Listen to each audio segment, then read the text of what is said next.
Hello बच्चों, आज इस वीडियो में हम करेंगे 20 most expected questions of coordinate geometry. तो हमें इसमें 20 क्वेश्चंस मैं आपको बताऊंगा और उससे बाहर कुछ भी नहीं आएगा। तो सबसे पहले मैं आपको डिस्टेंस फार्मूला के बेस पे क्वेश्चन बताने वाला हूं।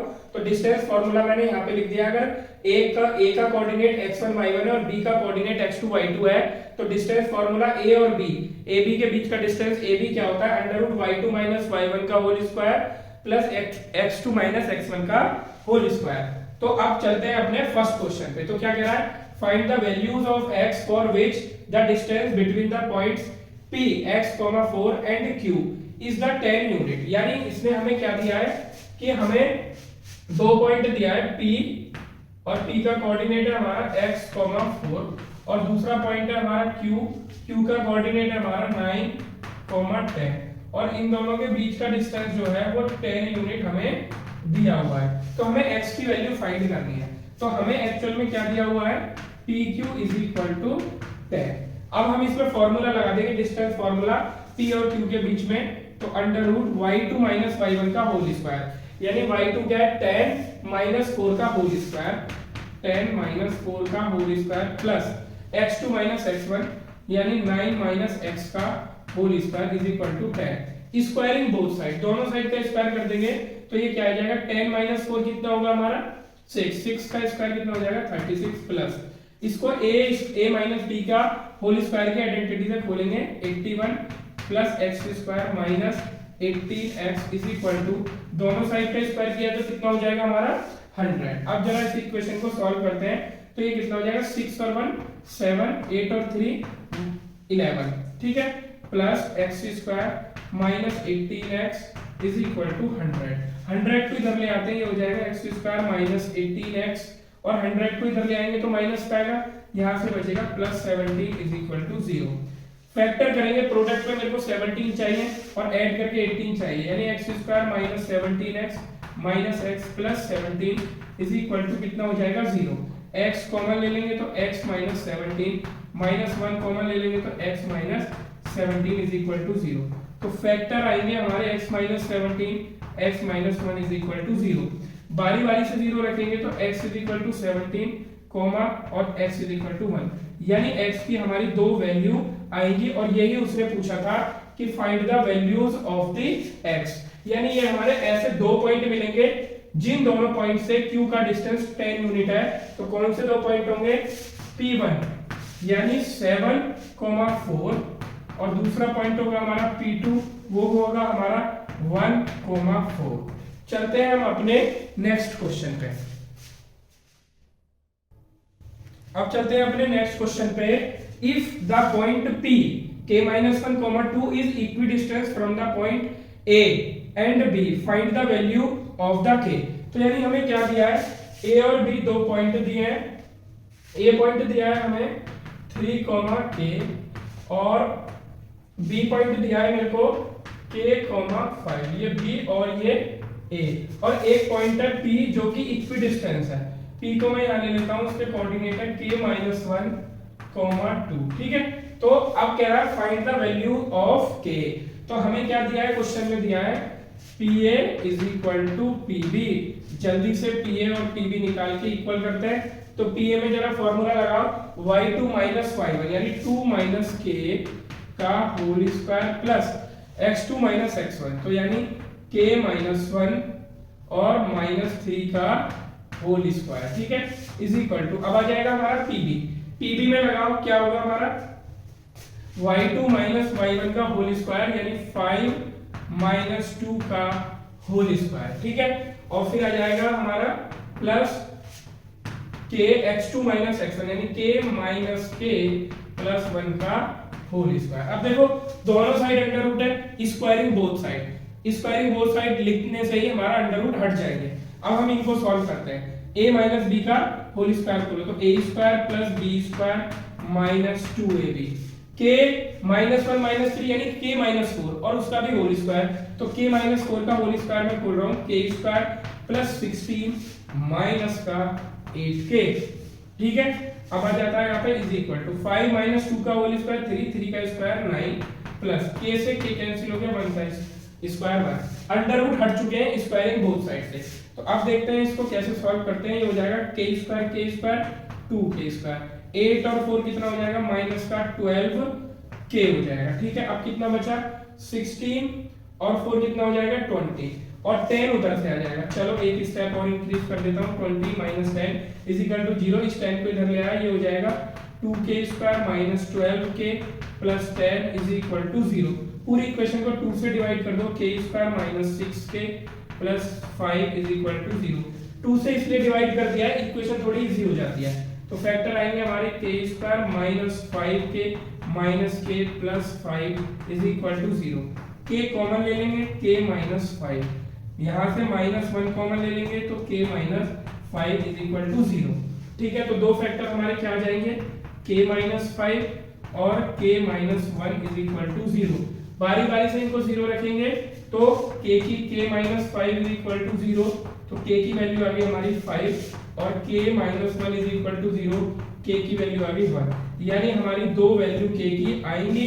तो हमारा क्वेश्चन सॉल्व हो गया केवल डिस्टेंस फार्मूला के बेस पर और जो उसने हमें गिवन कंडीशन दी थी।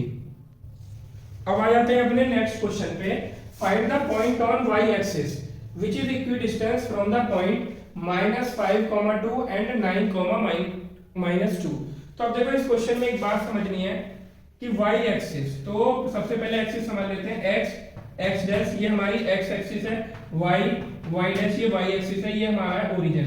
तो देखो y एक्सिस पे ये पॉइंट की बात कर रहा, अगर मैं इस एक्सिस पे कोई भी पॉइंट लेता हूं तो आप ये बताओ उसकी खास बात क्या होगी। उसकी खास बात ये होगी कि उसका x कोऑर्डिनेट जो होगा वो 0 होगा, क्योंकि x एक्सिस पे मैं कोई भी डिस्टेंस कवर नहीं कर रहा हूं। तो y एक्सिस पे हम कोई भी पॉइंट लेंगे तो वहां पे x 0 होगा, इसीलिए y एक्सिस की जो इक्वेशन होती है वो x 0 होती है। ऐसे ही अगर मैं x एक्सिस पे कोई भी पॉइंट लेता हूं तो आप ये देखेंगे कि मैं ऊपर और नीचे कोई भी डिस्टेंस कवर नहीं कर पा रहा हूं, तो इसीलिए x एक्सिस पे हमेशा y 0 होता है। इसलिए x एक्सिस की इक्वेशन क्या होती है, y 0। तो यहाँ पे मेरे को जो पॉइंट की बात कर रहा है वो x एक्सिस पे, y एक्सिस पे है वो पॉइंट किस पे है, y एक्सिस पे। तो y एक्सिस पे हमेशा x 0 होता है, इसलिए लेट पॉइंट b, तो मैं पॉइंट जो लेट करूंगा उसका नाम है p और उसका x कोऑर्डिनेट 0 होगा और y को मैं y लेट कर लेता हूं। इस y को हम गिवन कंडीशन से फाइंड करेंगे। तो यहाँ पे जो उसने x एक्सिस बोला हुआ है उसने उसका x कोऑर्डिनेट क्या कर दिया, 0 कर दिया। ठीक है, अब उसने कंडीशन कर दी है कि इन दोनों पॉइंट से उसकी डिस्टेंस इक्वल होनी चाहिए। तो हम ये डायग्राम बना लेते हैं। एक पॉइंट है मेरा a -5, 2 और b पॉइंट है मेरा जो गिवन है वो है हमारा 9, -2 और जो p पॉइंट मैंने लेट किया है वो है 0, y और ये इनसे क्या है, इक्विडिस्टेंस पे है। तो फॉर्मूला लगा देते हैं। क्या दिया है मेरे को एक्चुअल में, PA = PB दिया है। जल्दी से दोनों डिस्टेंस निकाल देते हैं। PA में लगाओ अंडर, तो PA कितना निकलेगा, y2 - y1 यानी y - 2 का whole square plus x2 - x1 यानी 0 + 5 का whole square is equal to under आ जाएगा। तो क्या हो जाएगा, PA और PB, तो कितना हो जाएगा, PB में लगाते हैं y2 - y1 यानी -2 - y का होल स्क्वायर प्लस 9 - 0 का होल स्क्वायर। अब देखो दोनों साइड स्क्वायर लगा हुआ है तो squaring both side under root हटा देंगे। इतना लिखने के बाद इसकी आइडेंटिटी खोलो, a² + b² - 2ab प्लस आ जाएगा 25 इज इक्वल टू, इसकी आइडेंटिटी खोलो 4 + y² + 4y और ये हो जाएगा हमारा 81। अब देखो क्या है, 4 से 4 कैंसिल हो गया और y² से y² कैंसिल हो गया। अब हम ये देखेंगे 4 को उधर ले जाएंगे, आ जाएगा हमारा 25 - 81 इज इक्वल टू कितना आ जाएगा, 8y। तो यहाँ पे हम ये देखेंगे कितना आएगा, इसको माइनस करेंगे, 11 में से 5 गया तो 6 और 7 में से 2 गया 5, वो भी माइनस का, तो ये हो जाएगा हमारा 8y। 8 को डिवाइड में ले आएंगे, -56/8 इज इक्वल टू y, तो -7 इज इक्वल टू y। तो बच्चों y की वैल्यू क्या आ चुकी है हमारी, -7, यानी वो पॉइंट क्या है हमारा 0, -7। अच्छा, एक चीज ध्यान रखेंगे, जब भी इक्विडिस्टेंस वाला क्वेश्चन आएगा उसमें से आपको दोनों कोऑर्डिनेट में से यानी x कोऑर्डिनेट और y कोऑर्डिनेट्स में से एक गिवन होगा, तभी हम उसकी वैल्यू निकाल पाएंगे दूसरे की, क्योंकि कंडीशन हमारे पास एक ही है। अगर दोनों ही गिवन नहीं है तो केवल और केवल हम x और y में रिलेशन ही फाइंड कर पाएंगे, एग्जैक्ट वैल्यू नहीं निकाल पाएंगे। चलते हैं अपने नेक्स्ट क्वेश्चन पे। अब चलते हैं अपने नेक्स्ट क्वेश्चन पे। मैंने आपको ये समझाने के लिए कि जब दोनों ही कोऑर्डिनेट मेरे को नहीं दिए होंगे, यानी x और y दोनों ही नहीं दिए होंगे पॉइंट के, तो केवल हम रिलेशन फाइंड कर लेते हैं। इसलिए मैंने ऐसा क्वेश्चन एक आपके लिए ले लिया है। एक पॉइंट है P जो a और b पॉइंट से इक्वी डिस्टेंस है, यानी 1,4 a और b है हमारा पॉइंट -1,2। ठीक है, यहाँ पे एक पॉइंट है P जो दोनों से इक्वी डिस्टेंस है x और y, यानी हमें क्वेश्चन में क्या दिया हुआ है, PA = PB दिया हुआ है। अब जरा अब इस रिलेशन को भूल जाते हैं, हम x और y निकालने की कोशिश करते हैं। तो PA = PB कंडीशन लगाओ अंडर रूट। ठीक है, तो PA में फॉर्मूला लगाते हैं y2 - y1, यानी y - 4 का होल स्क्वायर प्लस x - 1 का whole square = under root. PB कितना हो जाएगा हमारा, y2 - y1 का होल स्क्वायर, यहाँ पे भी लगा दो, y - 2 का whole square plus x minus और -1 यानी +1 का होल स्क्वायर। क्लियर है? अब squaring both side under root हट जाएंगे, आइडेंटिटी खोलो, y² + 16 और आ जाएगा माइनस का 8y plus x² + 1 minus 2x = y² + 4 minus 4y plus x² + 1 plus 2x। ये आ गया हमारा। तो y² से y² कैंसिल, x² से x² कैंसिल। ठीक है, और क्या क्या कैंसिल हो रहा है हमारा, कुछ नहीं हो रहा। तो अब x सबको एक तरफ ले जाते हैं तो रिलेशन आ जाएगा हमारे पास। ठीक है, तो हम क्या करेंगे, 8y को उधर ले आओ और x वालों को इधर ले आओ। ठीक है, तो ये कितना हो जाएगा, 8y को उधर ले जाते हैं तो 8y - 4y। ठीक है, y वाले आ चुके हैं। अब बात आती है x वालों की, तो उधर है प्लस 2x प्लस 2x, इधर का भी ये चला गया हमारा। अब क्या करेंगे हम, 16 और 1 17, तो उधर जाके माइनस का 17 हो गया। ठीक है, और इसमें 4 और 1 कितना हो जाएगा, 5 हो गया = 0। ठीक है, तो अब ये 8y - 4y कितना हो जाएगा, 4y प्लस 4x, और ये कितना बचेगा हमारा, -12 = 0। पूरी इक्वेशन को 4 से डिवाइड कर दो, x + y - 3 = 0, यानी ये रिलेशन आ गया। और भी फॉर्म में करके दे सकते हो आप, x + y = 3, ये रिलेशन आ गया। x और y का सम कितना है, 3, लेकिन हम सेपरेट वैल्यू x और y की फाइंड नहीं कर सकते हैं, इसलिए चलते हैं हम अपने नेक्स्ट क्वेश्चन पे। अब चलते हैं अपने नेक्स्ट क्वेश्चन पे। तो क्या कह रहा है, ये points A B C are the vertices of a right angle at B, find the value of P। तो देखो क्या कह रहा है, एक ABC हमारा ट्राइंगल है, फॉर्म कर लेते हैं ABC ट्राइंगल, ये रहा। और उसने बोला है कि जो B है वो B पे राइट एंगल है, तो मैंने B ये ले लिया, A ये ले लिया। A के कोऑर्डिनेट कितने हैं, 4, 7, और B के कोऑर्डिनेट दिए हैं बच्चों P, 3, तो ये B पे राइट एंगल है। और C कितना दिया है मेरे को, 7, 3। ठीक है, अब वो क्या कह रहा है, मेरे को find the value of P। तो देखो हमें क्या पता है कि P एक अननोन है, बाकी सारी चीजें हमें पता है। तो जब भी हम कोई क्वेश्चन करते हैं तो उसके कॉन्सेप्ट पे जाते हैं। तो अगर मेरे पास एक अननोन है तो एक कंडीशन भी होनी चाहिए। तो राइट एंगल ट्राइंगल की साइड्स में क्या कंडीशन होती है कि उसमें क्या होता है, पाइथागोरस अप्लाई होती है, यानी हाइपोटेन्यूज का स्क्वायर = परपेंडिकुलर का स्क्वायर प्लस बेस का स्क्वायर।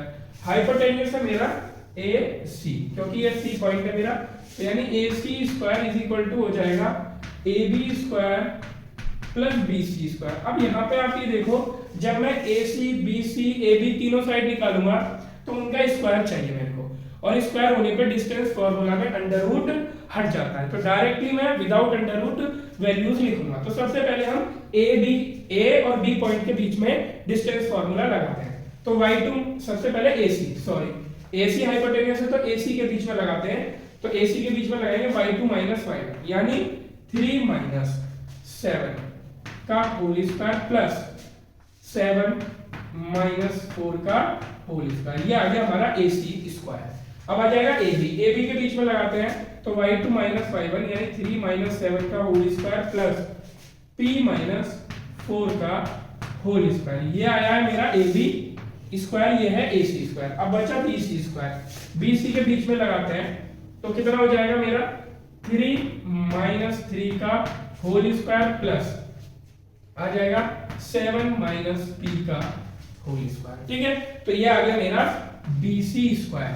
ठीक है, अब जरा इसको सॉल्व करते हैं। 3 माइनस 7 यानी -4, -4 का स्क्वायर 60 प्लस 7 माइनस 4 यानी 3 का स्क्वायर 9 इज इक्वल टू ये आ जाएगा 3 माइनस 7 यानी -4 का स्क्वायर प्लस 60 प्लस आइडेंटिटी से ये ओपन होगा a माइनस b का whole square, a square plus b square minus 2ab। ठीक है, प्लस 3 माइनस 3 0 का स्क्वायर 0, ये हो जाएगा 7 माइनस p यानी a माइनस b का होल स्क्वायर की आइडेंटिटी लगेगी 49 plus p square minus 7 two जा 14p। ठीक है, अब हम क्या करेंगे, देखो 16 से 16 कैंसिल हो चुका है। अब जरा 9 इसको सॉल्व करते हैं, इधर वाले डिजिट को p square 2p square minus 8p और माइनस 14p यानी माइनस 22p। अब देखो ये हो गया हमारा 16 49, ये 9 प्लस का है, उधर जाके माइनस का हो जाएगा, तो यानी 49 में से 9 जाएगा 40 और 40 और 16 कितना हो जाएगा मेरा 56 यानी प्लस का 56 और इधर बचा बच्चों 0। पूरी इक्वेशन को 2 से डिवाइड कर देंगे तो कितना आएगा p स्क्वायर माइनस 11p और प्लस का 28 इज इक्वल टू 0। फैक्टराइज करते हैं, 28 लाना है और ऐड करके 11 लाना है, तो वेरी सिंपल फैक्टर 7 4 जा 28 यानी p square minus 7p minus 4p plus 28 is equal to 0। पहले दो फैक्टर एक साथ यानी p माइनस 7 और माइनस 4 कॉमन ले लेंगे तो p minus 7 is equal to 0। p minus 7 दोनों से कॉमन ले लेंगे p माइनस 4, बारी बारी से इनको 0 रखेंगे तो p इज इक्वल टू 7 और दूसरे वाले से वैल्यू आएगी 4, तो p की वैल्यू हमारे पास 2 आई है, तो ये हमारे p का सॉल्यूशन हो गया। यहाँ पे p रखेंगे, लेकिन हाँ एक चीज का ध्यान रखना है, जब p की वैल्यू कितनी आई है मेरे पास 7,4। ठीक है, लेकिन अगर p की वैल्यू 7 रखोगे तो ये भी 7 3 और ये भी 7 3, तो ट्राइंगल में दो पॉइंट आपस में कोइंसाइड हो जाएंगे यानी दोनों पॉइंट एक ही बन जाएंगे, तो एक पॉइंट एलिमिनेट हो जाएगा, इसलिए 7 वाली वैल्यू को छोड़ देंगे क्योंकि ट्राइंगल में 2 ही पॉइंट रह जाएंगे, जबकि ट्राइंगल मिनिमम 3 पॉइंट से बनता है।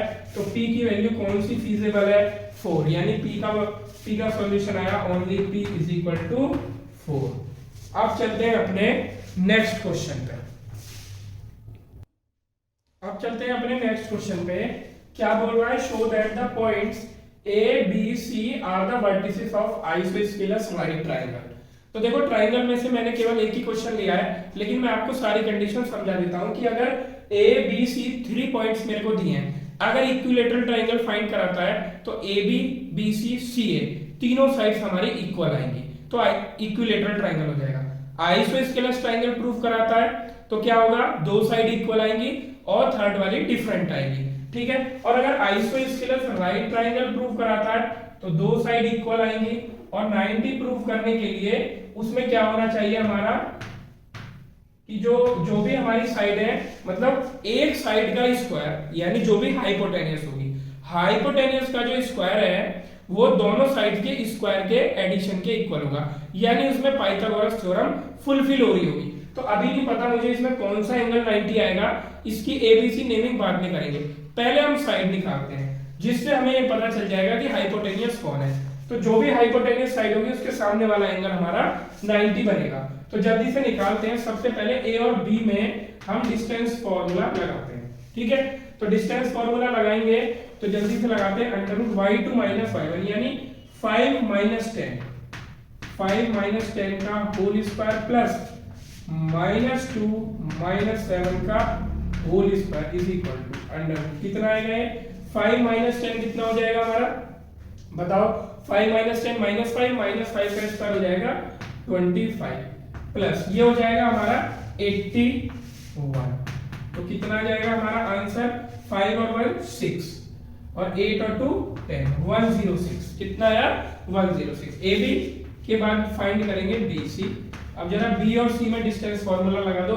बी और सी में हम लगाएंगे तो कितना आएगा मेरे पास, -4y2 -y1 यानी -5 का स्क्वायर प्लस x2 - x1 यानी 3 माइनस माइनस प्लस 2 का होल स्क्वायर। तो बच्चों ये कितना आ जाएगा जरा देखो, -4 - 5 यानी 9 -9 का स्क्वायर प्लस 81।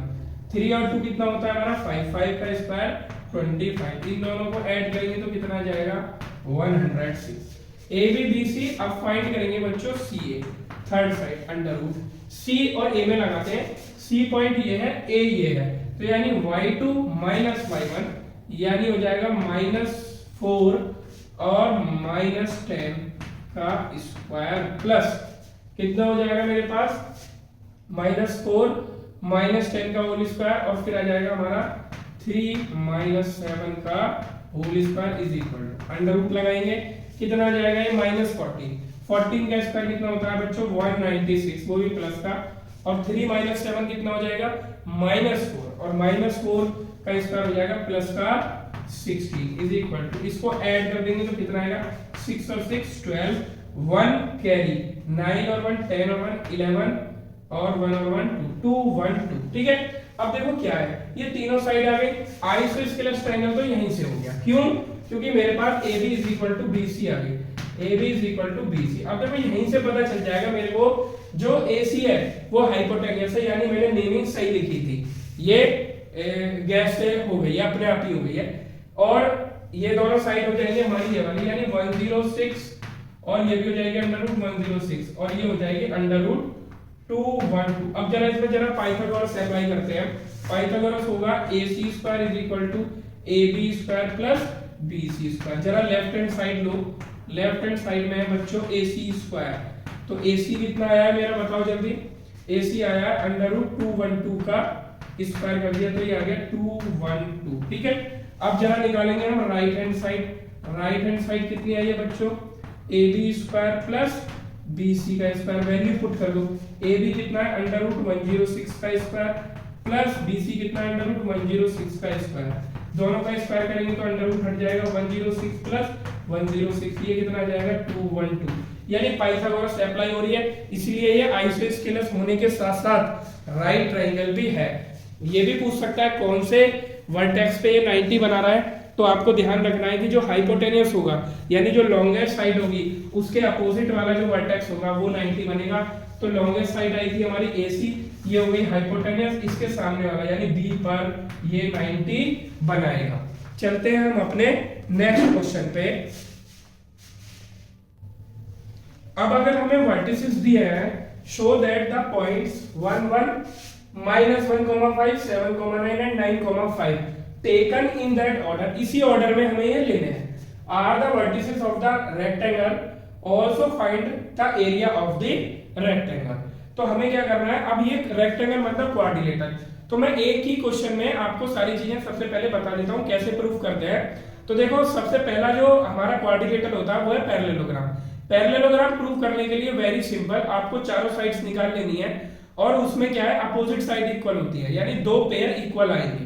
नेक्स्ट आ जाता है हमारा रेक्टेंगल। रेक्टेंगल के लिए भी हमें यही करना है कि हमें चारों साइड्स निकालनी है और हमारे दो पेयर आपस में इक्वल आ जाएंगे और इनको एक ऑर्डर में लेना है। जो वर्टिसेस उसने दिए हैं, ए वर्टिसेस हमें दिया है उसने 1,1 और बी हमें कितना दिया है उसने -1,5 और सी कितना दिया है उसने हमें 7,9 और डी कितना दिया है उसने हमें 9,5। ये चारों वर्टिसेस उसने हमें दिए हैं। तो रेक्टेंगल के लिए अगर मैं अपोजिट साइड इक्वल दिखा देता हूं तो पैरेललोग्राम भी हो सकता है, तो इसलिए हम क्या करेंगे रेक्टेंगल के डायगोनल भी फाइंड करेंगे। तो रेक्टेंगल के डायगोनल आपस में इक्वल होते हैं तो वो हमारा रेक्टेंगल हो जाएगा। नेक्स्ट फिगर आती है हमारी स्क्वायर। स्क्वायर के लिए हम चारों साइड फाइंड करेंगे, चारों साइड्स इक्वल आएंगी, लेकिन चारों साइड्स हमारी रोम्बस में भी इक्वल होती है तो हम उसके डायगोनल भी निकालेंगे। रोम्बस के डायगोनल आपस में इक्वल नहीं होते हैं, स्क्वायर के डायगोनल इक्वल होते हैं, इसलिए स्क्वायर के लिए आपको चारों साइड प्लस दो डायगोनल निकालने हैं, डायगोनल इक्वल होने चाहिए। नेक्स्ट आता है रोम्बस। रोम्बस के लिए भी यही करना है, चारों साइड्स निकालनी है, इक्वल आनी चाहिए, लेकिन डायगोनल इक्वल नहीं होंगे। ठीक है, तो अब हम रेक्टेंगल प्रूफ कर रहे हैं, तो रेक्टेंगल की सबसे पहले हम चारों साइड्स निकालते हैं। तो सबसे पहले मैं AB में डिस्टेंस फार्मूला लगाता हूं, तो जल्दी से लगाते हैं AB में y2 माइनस y1, उधर देखते रहेंगे 5 माइनस 1, 5 माइनस 1 का होल स्क्वायर प्लस माइनस 1 का होल स्क्वायर। तो 5 माइनस 1 कितना होता है बच्चों 4, 4 का स्क्वायर हो गया 16 प्लस माइनस 1 माइनस 2 का स्क्वायर प्लस 4, यानी ये साइड आई हमारी √20। ए बी के बाद आ जाते हैं हम बी सी पे। तो बी सी में भी हम डिस्टेंस फार्मूला लगा देते हैं। तो बी सी में लगा y2 माइनस y1, उधर देखते रहेंगे 9 माइनस 5 का होल स्क्वायर प्लस ये हो जाएगा 7 माइनस 1, यानी 7 प्लस 1 का whole square is equal to under root में। तो 9 माइनस 5 कितना होता है 4, 4 का स्क्वायर 16 प्लस 7 प्लस 1 कितना होता है 8, 8 का स्क्वायर 64, 64 और 16 होता है हमारा 80, अंडर रूट 80 आ गया। A B B C, next is C A. Under C और ए के बीच हम डिस्टेंस फार्मूला लगाते हैं 9 माइनस 5 का होल स्क्वायर प्लस 7 माइनस 9 का whole square is equal to under root. तो 9 माइनस 5 4, 4 का स्क्वायर 16 प्लस 7 माइनस 9 माइनस 2 का स्क्वायर प्लस 4, 16 और 4 अंडर रूट 20। ठीक है, ए बी बी सी सी ए के बाद आ जाएगा ए बी बी सी सी ए, नहीं ये सी डी है, ये है हमारा A B B C C D और डी ए। अब आएगी हमारी डी ए, ये मैंने सी और डी में ही लगाया था, सी और डी में ही लगाया था, बोला सी डी था लिख दिया सी ए। अब आ जाता है डी ए, डी ए में लगाएंगे तो कितना आ जाएगा हमारा 5 माइनस 1 का whole square plus under root, ये आ जाएगा 9 माइनस 1 का, यहाँ पे अंडर रूट नहीं पूरा 9 माइनस 1 का होल स्क्वायर। तो ये कितना आ जाएगा हमारा, देखेंगे यहाँ पे ये 9 माइनस 1 है, 5 माइनस 1 यानी 4 का स्क्वायर 16, 9 माइनस 1 8 का स्क्वायर 64, 64 और 16 कितना हो गया हमारा 80। तो देखो दो साइड्स इक्वल आ रही है, अपोजिट साइड, यानी ए बी आई है हमारी अंडर रूट 20, ये आई है हमारी अंडर रूट 80, ये आई है हमारी अंडर रूट 20 और ये आई है अंडर रूट 80। एक्चुअल में ये जो पॉइंट है, ये जो डायग्राम है, ये हमारा गलत बना है, ये हमें डिस्टेंस निकालने के बाद में बनना चाहिए था। ए पॉइंट यहाँ पे होना चाहिए था, बी यहाँ पे, सी यहाँ पे, डी यहाँ पे, लेकिन इससे कोई फर्क नहीं पड़ रहा, हमारे दो पेयर इक्वल आए, तो इट मींस ये हमारा पैरेललोग्राम प्रूव हो गया यहाँ तक। अगर पैरेललोग्राम के डायगोनल इक्वल हो जाए तो वो रेक्टेंगल हो जाता है, इसलिए अब हम यहाँ डायगोनल निकालेंगे।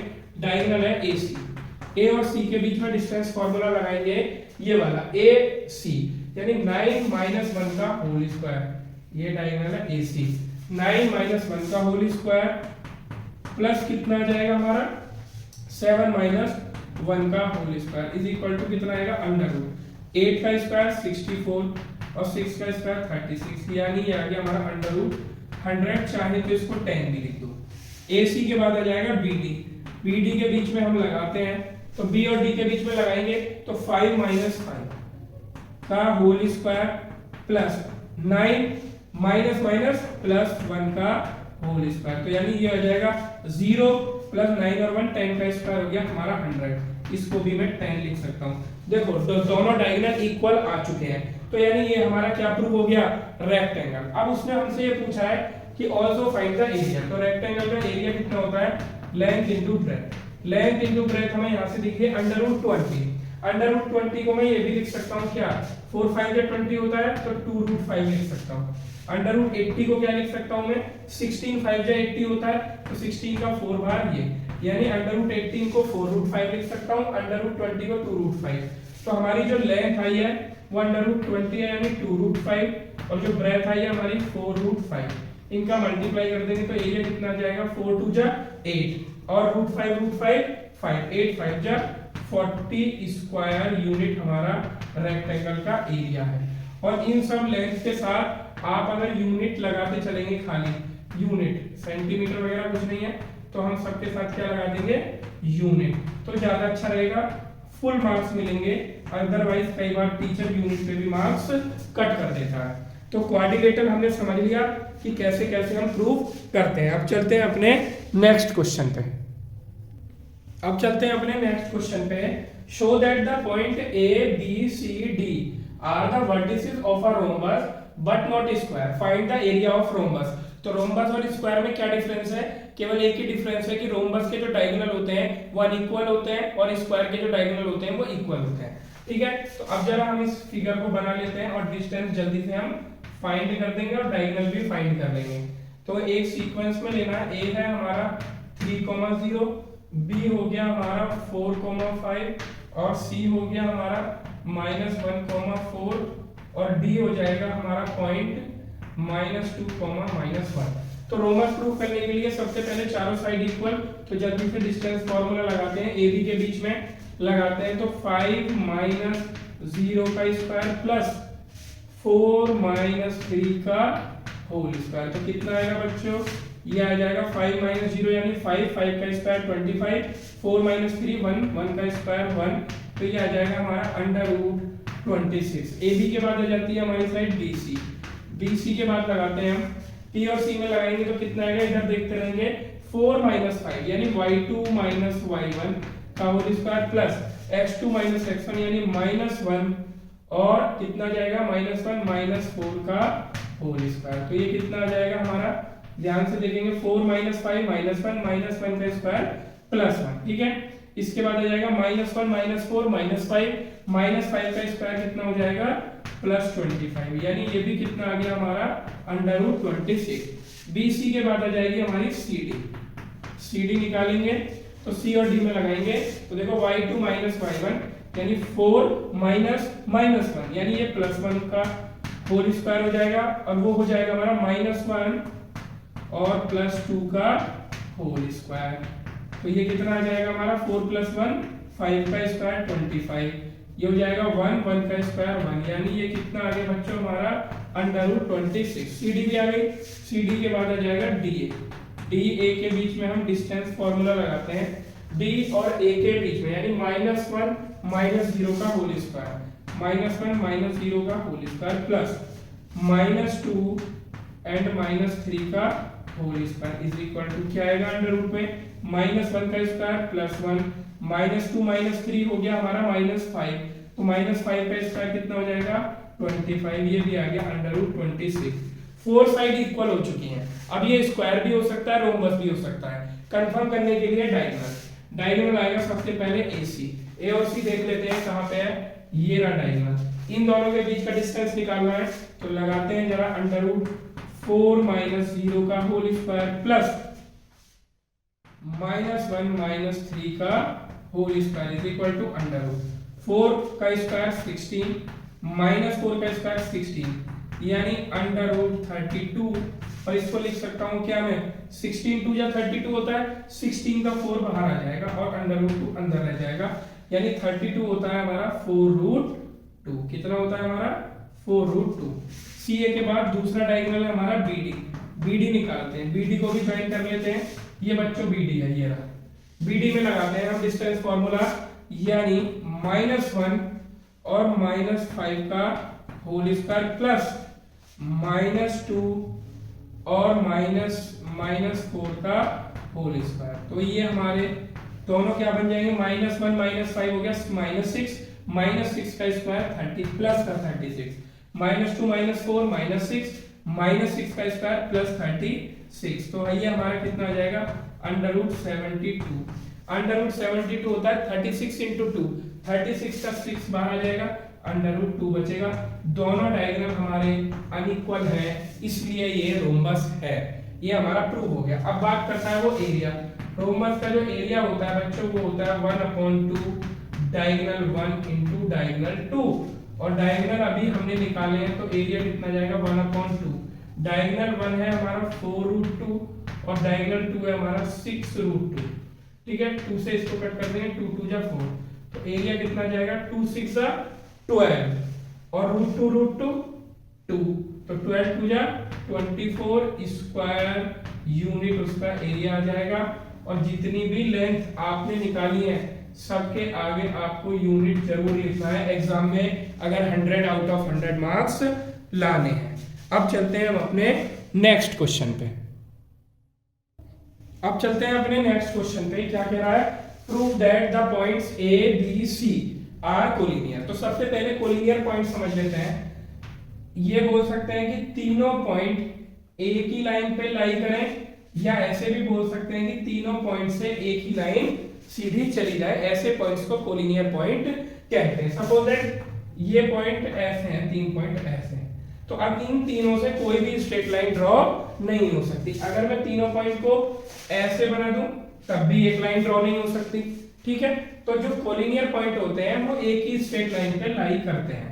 तो मैंने ये तीनों पॉइंट ये ले लिए, इनकी नेमिंग भी कर देते हैं। ए पॉइंट है हमारा 1,1 और बी पॉइंट है हमारा -2,7 और सी पॉइंट है हमारा 3,-3।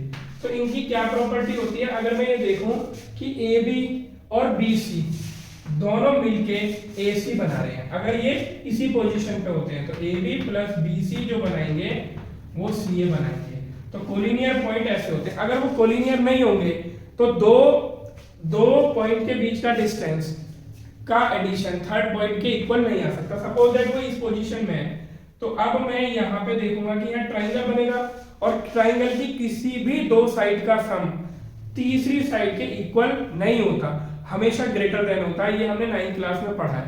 तो जब भी वो एक लाइन पे नहीं होंगे तो वो ट्राइंगल बनाएंगे और दो साइड्स का सम हमेशा थर्ड से ग्रेटर आएगा, इक्वल नहीं आ सकता। अगर दो साइड्स का सम थर्ड के इक्वल आ रहा है तो डेफिनेटली पॉइंट क्या है, कोलिनियर है, ठीक है। तो अब इसमें हमें यही करना होता है कि बस ये जो 3 पॉइंट है इनके बीच का डिस्टेंस निकालना होता है।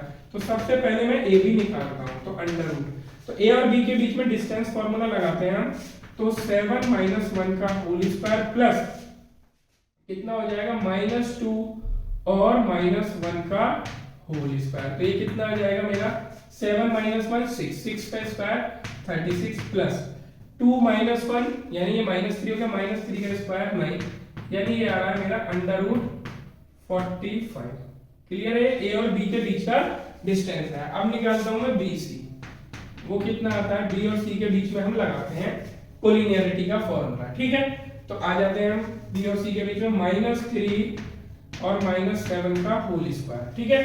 और प्लस में आ जाएगा हमारा 3 - +2 का whole square is equal to under root कितना आ जाएगा, 7 और 3 हो गया 10, 10 का स्क्वायर कितना हो गया 100, यह आ जाएगा प्लस 5 का स्क्वायर 25, यानी ये कितना आ गया 125। क्लियर है बात। अब आ जाता है ए बी बी सी और सी ए फाइंड कर लेते हैं, इसको देखते हैं ये क्या आएगा। तो जब हम इसको फाइंड करेंगे सी और ए के बीच में मैं लगाता हूं तो आ जाएगा -3 और -1 का होल स्क्वायर प्लस 3 - 1 का whole square is equal to under root, ये कितना आ जाएगा -3 - 1 -4, -4 का स्क्वायर प्लस 16 प्लस 3 - 1 कितना होता है 2 का स्क्वायर 4, ये आ गया हमारा अंडर रूट 20। अब जरा इनको थोड़ा थोड़ा सॉल्व कर लेते हैं। 45 कितने से आता है, 9 5 जा 45 और 9 का 3 बाहर आ जाएगा, यानी ये हो गया 3√5। 125 क्या होता है, 25 5 का, यानी ये हो जाएगा 5√5 और हमारा 20 कितना होता है, 4 5 जा 20, 4 का 2 बाहर आ जाएगा 2√5। अब ये देखो इन दोनों का सम यानी ए बी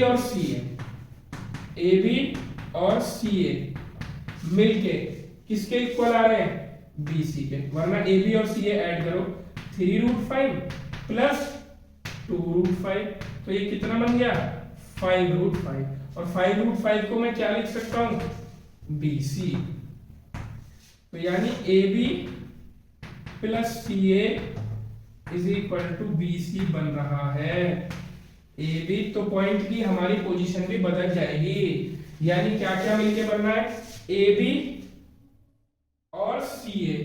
तो ये कब पॉसिबल है कि ए हमारा बीच में आए, ए बी और सी ए मिलके बन रहा है। तो ये हो गया ए बी, ए हो गया 1,1 और ये हो गया हमारा बी कितना हो गया -2,7 और ये हो गया हमारा सी 3,-3।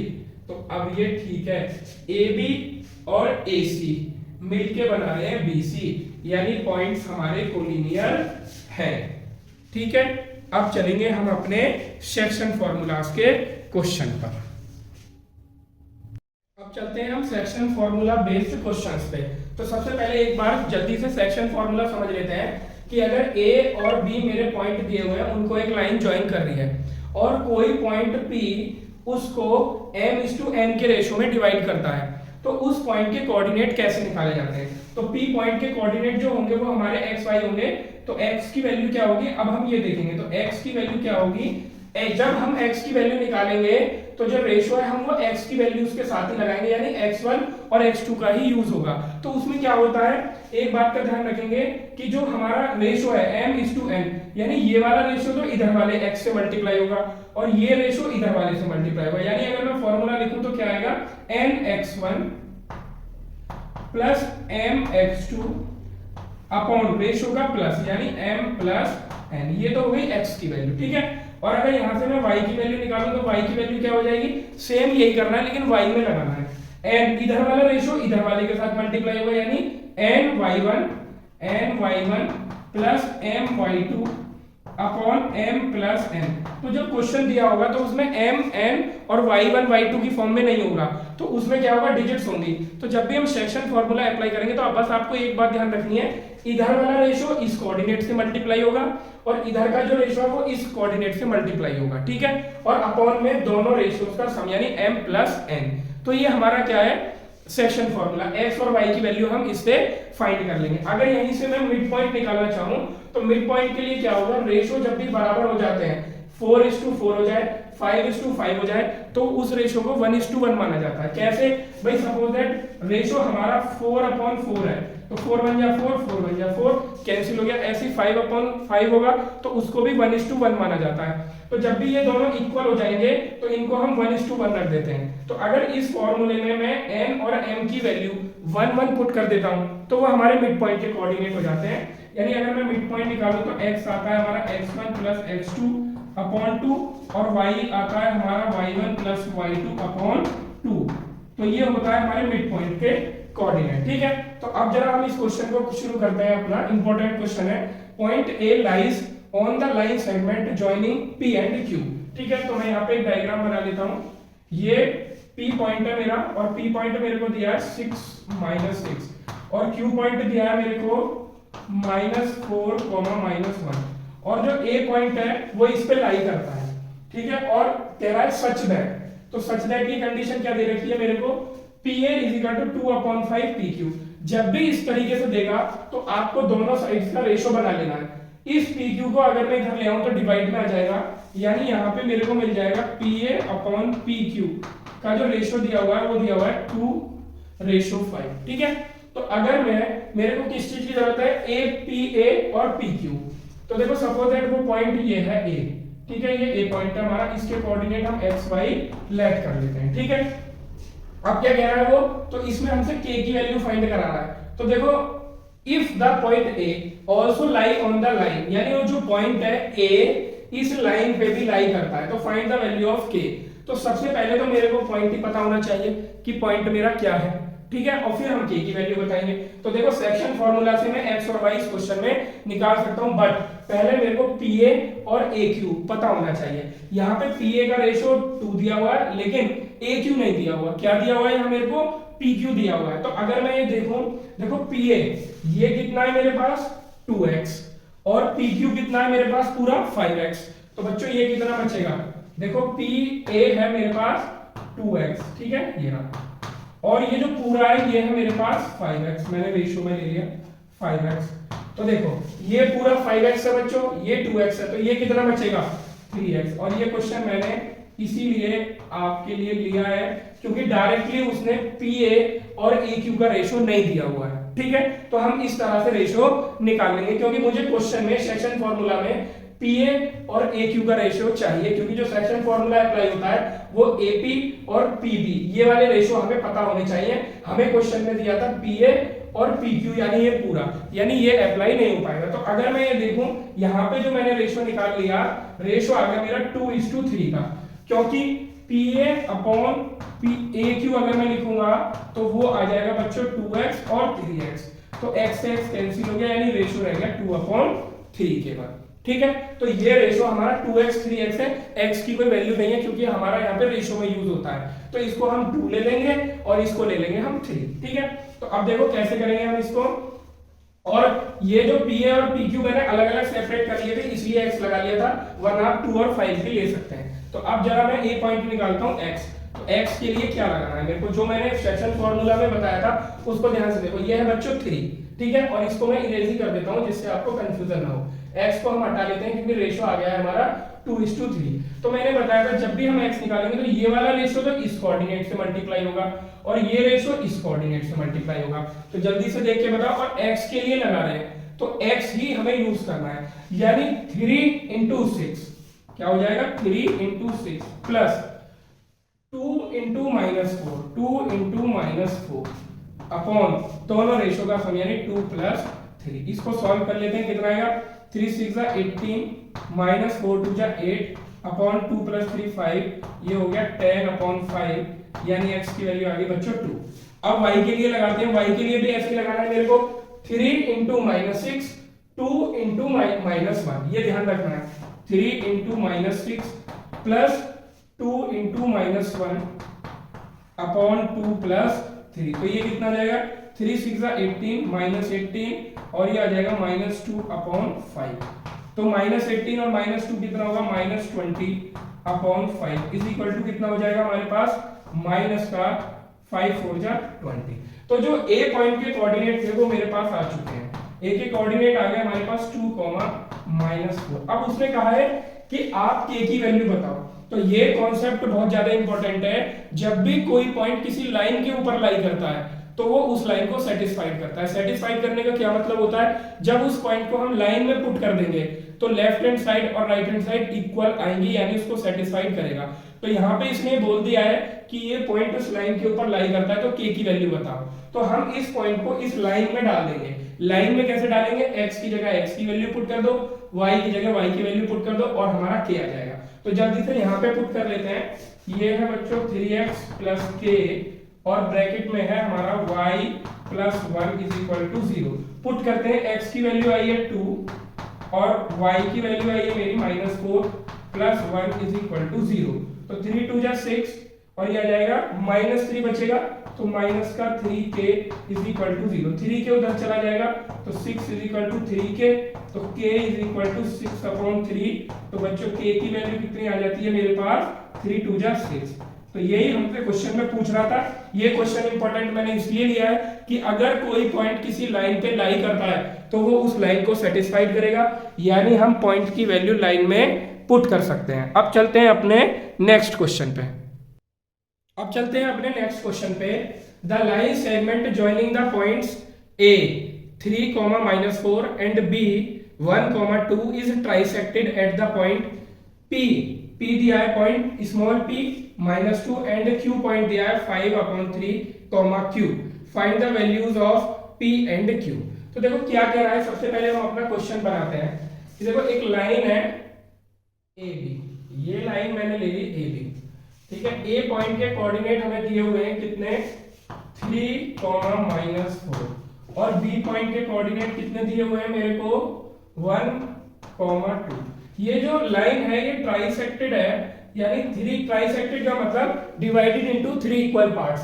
तो किन पॉइंट से डिवाइड है, ये हो गया हमारा P, इसके कोऑर्डिनेट है स्मॉल p, -2 और ये है हमारा Q पॉइंट, इसके कोऑर्डिनेट है हमारे 5/3, q।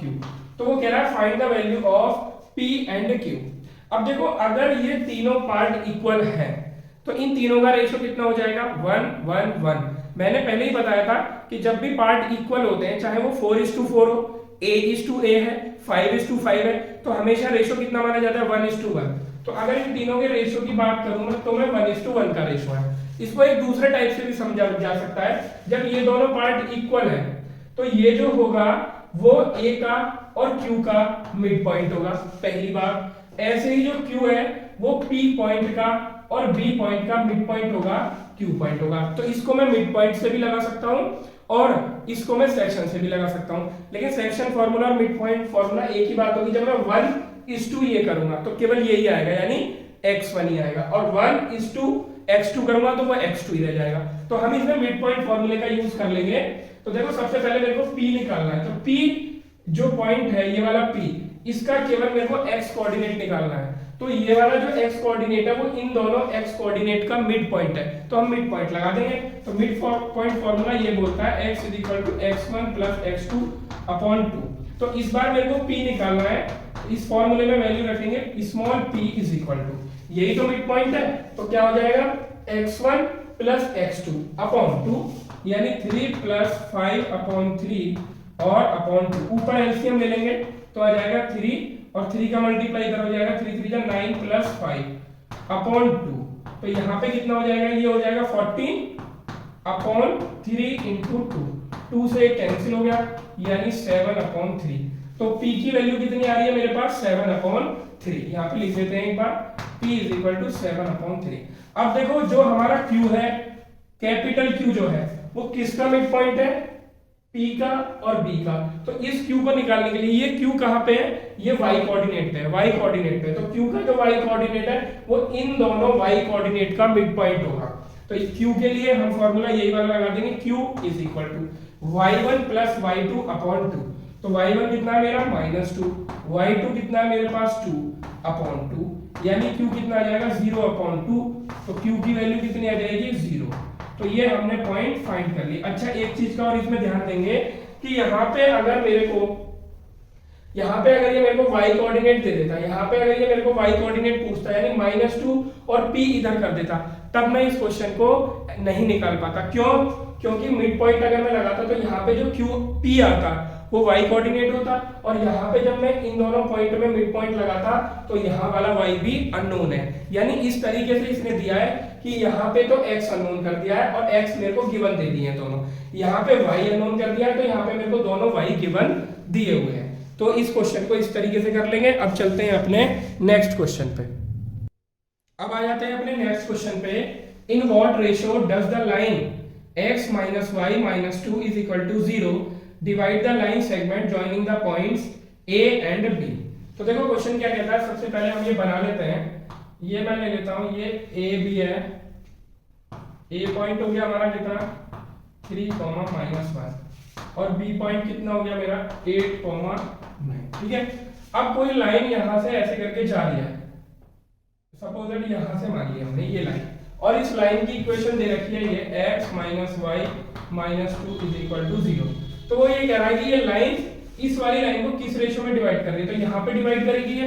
तो अगर मेरे को यहाँ के पॉइंट मिल जाए, सपोज दैट मैं इस पॉइंट को P लेट कर लेता हूँ, P और P के पॉइंट ले लेता हूँ मैं x y, ये पॉइंट अगर मेरे को पता चल जाए तो ये पॉइंट इस लाइन के ऊपर भी होंगे, क्योंकि ये यही लाइन डिवाइड कर रही है, ये वाला जो P पॉइंट होगा वो इस लाइन के ऊपर भी होगा और इस लाइन के ऊपर भी होगा, तभी तो डिवाइड करेगी ये, जहां पे उसको कट करेगी इंटरसेक्ट करेगी।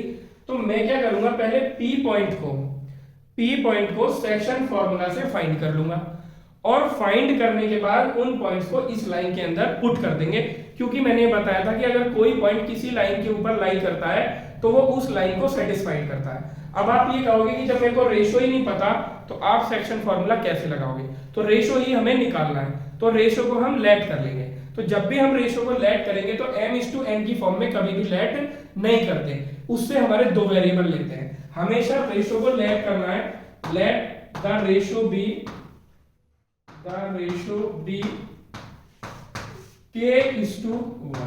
k/1 की फॉर्म में लेट करेंगे, या बहुत सारी बुक्स में λ/1 दिया हुआ है, ये आपकी मर्जी है कि आप k/1 लेते हैं या λ/1। अच्छा एक को 1 क्यों कर लेते हैं, ये जब क्वेश्चन फिनिश हो जाएगा जब मैं आपको बताता हूं कि एक को हम फिक्स क्यों कर देते हैं। तो सपोज दैट मैंने ये ले लिया कि ये k/1 का रेशियो है। अब सेक्शन फार्मूला हम लगाएंगे, मिलके लगाएंगे और p पॉइंट को फाइंड करेंगे। तो p पॉइंट का अगर मैं x फाइंड करता हूं तो बच्चों बताओ क्या होगा, 1 into 3, ध्यान से देखते हैं ना, 1 into 3 plus k into 8 upon कितना रेशियो है हमारा k+1, इनका एडिशन कर दिया।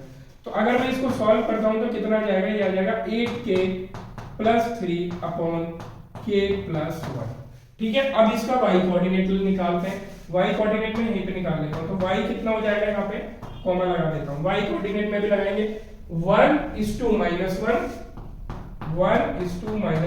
प्लस k/9 अपॉन k+1, इसको सॉल्व इधर कर लेते हैं तो ये हो जाएगा 9k-1 अपॉन k+1। x और y मेरे दोनों पॉइंट आ चुके हैं, लेकिन उसमें क्या आ रहा है, k आ रहा है, यही k हमें फाइंड करना है। तो तो अब क्या करेंगे, एक्स और वाई हम इस लाइन में पुट कर देंगे, हमारा आंसर आ जाएगा। तो लाइन क्या दी हुई है मेरे को, x minus y minus 2 is equal to 0। तो जरा पुट करते हैं यहाँ पे, x की वैल्यू आई है मेरे पास 8k plus 3 upon k plus 1, minus लगाओ, क्या आएगा मेरे पास 9k minus 1 upon k plus 1, ठीक है, माइनस 2 इज इक्वल टू 0, ठीक है। एलसीएम ले लेता हूं मैं पूरे का, k प्लस 1 कितना आ जाएगा, k प्लस 1, तो ऊपर बचेगा 8k plus 3 minus 9k plus 1 और यहाँ आ जाएगा minus 2k minus 2 is equal to 0। देखो ये इधर मल्टीप्लाई में जाएगा 0 के साथ, 0 हो जाएगा। अब 8k माइनस 9k और माइनस 2k, तो कितना बचेगा मेरे पास, माइनस का 3k। क्लियर है बात। और 3 और 1 4, और 4 माइनस 2 कितना बचेगा, 4 माइनस 2 बचेगा प्लस का 2 इज इक्वल टू 0। 2 उधर चला जाएगा, minus 3k is equal to minus 2, minus से माइनस कैंसिल, तो k कितना आ गया 2/3।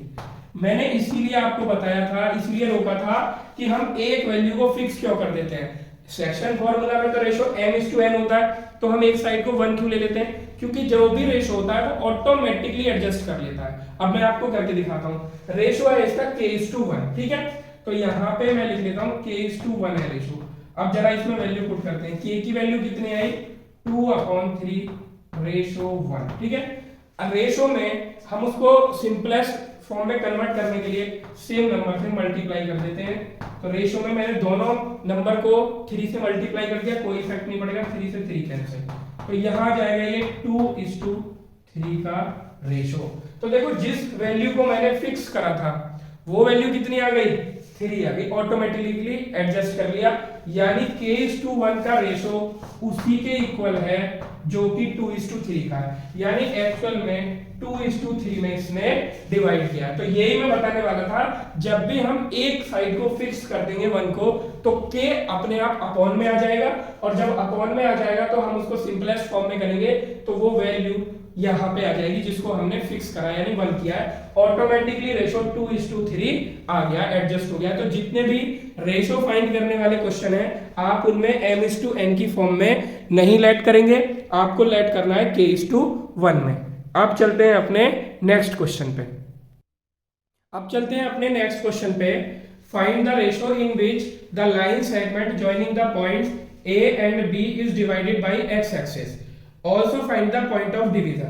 यानी अब मेरे को रेशो फाइंड करना है k/1 जैसे लास्ट क्वेश्चन में किया था, लेकिन मेरे को जो हमारा पॉइंट है वो भी गिवन नहीं दिया है, लेकिन उसने हल्का सा हिंट दिया है। इससे प्रीवियस क्वेश्चन में जब मैंने डिस्टेंस फॉर्मूला के क्वेश्चन बताए थे तो वहां पे मैंने आपको बताया था कि जब पॉइंट x एक्सिस पे लाई करता है या पॉइंट y एक्सिस पे लाई करता है तो उसकी एक स्पेशल क्वालिटी होती है। तो देखो जब ये पॉइंट हमारा x एक्सिस पे लाई कर रहा है, क्या कर रहा है, is divided by x axis, यानी x एक्सिस किस रेशो में डिवाइड करती है इसको।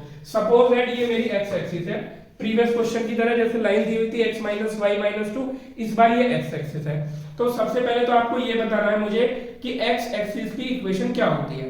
तो x एक्सिस की इक्वेशन y होती है, क्योंकि y इज इक्वल टू 0 होती है। तो x एक्सिस की equation y is equal to 0 इसलिए होती है क्योंकि x एक्सिस पे कोई भी पॉइंट अगर होता है तो वहां पे y 0 होता है। तो क्या होगा हमारा, अच्छा इसमें अगर आपको कंफ्यूजन हो रहा है कि x एक्सिस इस तरह से कैसे हो गई, तो आप इसका डायग्राम इस तरीके से बना सकते हैं कि हम a पॉइंट यहां पे ले लेते हैं। a पॉइंट हमें दिया हुआ है कितना, a दिया हुआ है 3, -3, और b पॉइंट यहां पे ले लेते हैं। b पॉइंट दिया हुआ है मेरे को -2, 7, और अब ये x एक्सिस हो गई और ये इन दोनों को ज्वाइन करके हो। अब आपको डाउट नहीं होगा, ये x एक्सिस हो गया। लेकिन x एक्सिस पे जो भी पॉइंट होता है, मैंने पहले भी बताया था, उसका y कोऑर्डिनेट हमेशा 0 होता है, यानी इसकी इक्वेशन होती है y = 0। तो ये हमारा पॉइंट ऑफ डिवीजन है, इसको मैं लेट कर लेता हूं। तो ये पॉइंट ऑफ डिवीजन किस टाइप का लेट होगा ये आपको देखना है कि y कोऑर्डिनेट इसका 0 होगा और x कोऑर्डिनेट को मैं x लेट कर लेता हूं, y कोऑर्डिनेट हो गया मेरा 0। ठीक है, तो अब मेरे को क्या फाइंड करना है, सबसे पहले तो रेशो फाइंड करना है और फिर वो पॉइंट फाइंड करना है। तो सबसे पहले मैं रेशो को लेट कर लेता हूं कि उसने k/1 में डिवाइड किया, ये हमारी एक्स एक्सिस है जो इस लाइन को डिवाइड कर रही है।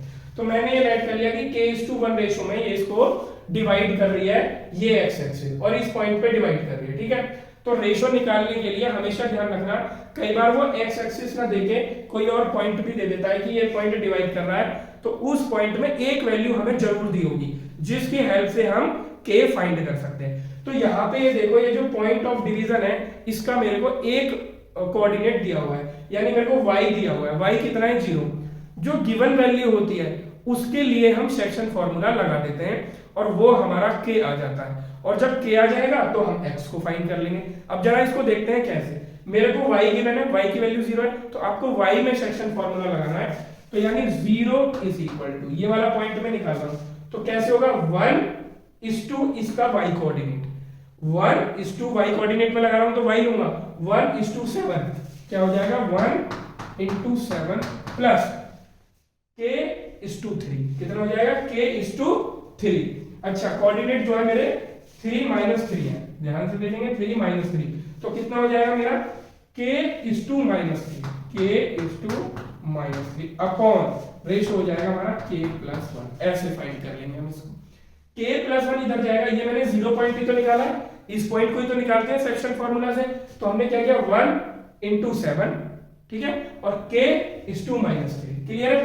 तो k+1 इधर 0 में चला जाएगा, तो 0 इज इक्वल टू कितना जाएगा 7 - 3k।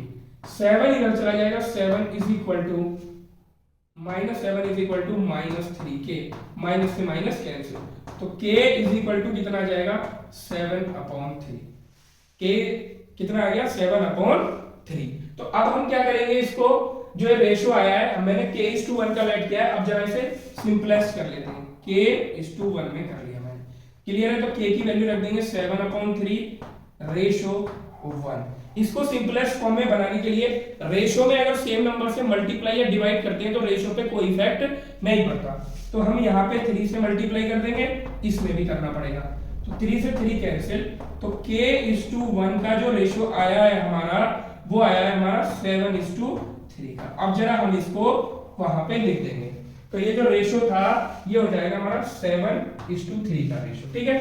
अब ये k:1 हम हटा देंगे क्योंकि हमने ये फाइंड कर लिया है। अब वो क्या है, also find the point of division, यानी ये है पॉइंट ऑफ डिवीजन, यानी अभी मेरे को p भी फाइंड करना है। तो p का मेरे को y कोऑर्डिनेट तो पता है 0, मेरे को x कोऑर्डिनेट फाइंड करना है, तो अब मेरे को रेशो पता चल गया, तो x के लिए सेक्शन फार्मूला लगा देंगे, तो x इज इक्वल टू वही 7/3, यानी ये वाला रेशो इससे मल्टीप्लाई होगा, ये वाला इससे मल्टीप्लाई होगा, यानी 7:3 प्लस 3 into -2, 3 into -2 अपॉन 7 + 3, ठीक है। तो x इज इक्वल टू कितना आ जाएगा 7 3 जा 21 plus sorry minus plus minus minus 3 2 जा कितना हो जाएगा मेरा 6 अपॉन कितना हो जाएगा 10, ठीक है। तो 21 - 6 कितना हो जाएगा 15/10, 5 3 जा 15, 5 2 जा 10, तो x की वैल्यू कितनी आ गई 3/2, क्लियर है। अब पॉइंट ऑफ डिवीजन क्या होगा P, क्या होगा x कोऑर्डिनेट 3,2 और ये 0, ये मेरा पॉइंट ऑफ डिवीजन है, और x एक्सिस पे है इसलिए इसका y कोऑर्डिनेट 0 है। अगर y एक्सिस पे देगा तो x कोऑर्डिनेट 0 रख लेंगे, ठीक है। जब x वाला 0 हो जाएगा तो हम उसमें पहले रेशो फाइंड करने के लिए x को फाइंड करेंगे सेक्शन फार्मूला से, उससे हमारा रेशो आ जाएगा, फिर y के लिए लगा देंगे सेक्शन फार्मूला, तो हमारा y कोऑर्डिनेट आ जाएगा। चलते हैं अपने नेक्स्ट क्वेश्चन पे। अब चलते हैं अपने नेक्स्ट क्वेश्चन पे, find the ratio in which the point P -1, y lying on the line segment joining the point A -3, 10 and B 6, -8 divides it. Also find the value of y. देखो क्या कह रहा है कि ये जो P है, सबसे पहले क्या कह रहा है फाइंड द रेशो, इसका रेशो फाइंड करना है कि ये AB को किस रेशो में डिवाइड करता है।